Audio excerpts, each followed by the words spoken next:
మేము ఇవాళ అడిగేది ఒకటే కాంగ్రెస్ గవర్నమెంట్ని, హై పవర్ కమిటీ ఏవైతే జీతాలు డిసైడ్ చేస్తుందో ఆ జీతాలు ఇవ్వాలని చెప్పి మేము డిమాండ్ చేస్తూ ఉన్నాం. ఎట్ ద సేమ్ టైం 12/3/1990 దాన్ని 12/3 సెటిల్మెంట్ అంటారు. ఆనాడు కాంట్రాక్ట్ ఎంప్లాయర్స్ ఒక 2000 మందిని డైరెక్ట్గా పర్మనెంట్ చేయడం జరిగింది.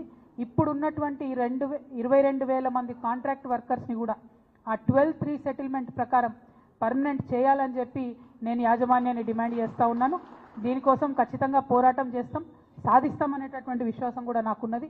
ఇవాళ మనకు సింగరేణికి తోడు మరి హెచ్ఎంఎస్ కూడా కలిసి వచ్చింది కాబట్టి ఖచ్చితంగా ఆ పోరాటంలో ముందుంటాం, విజయం సాధిస్తామని అనుకుంటున్నాం. ఇవాళ సందర్భం చరిత్రలో నిలబడిపోతుంది. ఎందుకోసం అంటే లిబరల్ లెఫ్ట్ సంఘాలన్నీ కూడా కలిసి మరి కార్మికుల కోసం పనిచేయాల్సినటువంటి అవసరం ఇవాళ రాష్ట్రంలో ఏర్పడ్డది. అది కేవలం సింగరేణి కాదు, అనేక రంగాల్లో కూడా కార్మికుల యొక్క హక్కుల్ని హరిస్తూ ఉన్నారు. దానికోసం లిబరల్ లెఫ్ట్ అంతా కూడా దగ్గరికి రావాలి.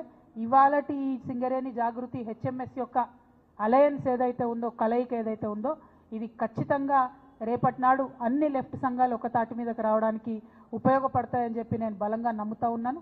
మరి సింగరేణిలో అన్ని ఏరియాస్లో కూడా కోఆర్డినేషన్తోని పనిచేయాలని చెప్పి సింగరేణి జాగృతి కార్యకర్తలకు, నాయకులకు కూడా చెప్తూ హెచ్ఎంఎస్ నాయకులకు, కార్యకర్తలకు అందరికీ కూడా ఈ సందర్భంగా కృతజ్ఞతలు తెలియజేస్తూ అల్టిమేట్గా మనందరం కోరుకునేది కూడా సింగరేణి కార్మికులు బాగుండాలి, సింగరేణి సంస్థ బాగుండాలి, లాభాల్లో మనకు మంచి వాటా రావాలి అని చెప్పి కోరుకుంటూ మరి కార్మిక ఉద్యమంలో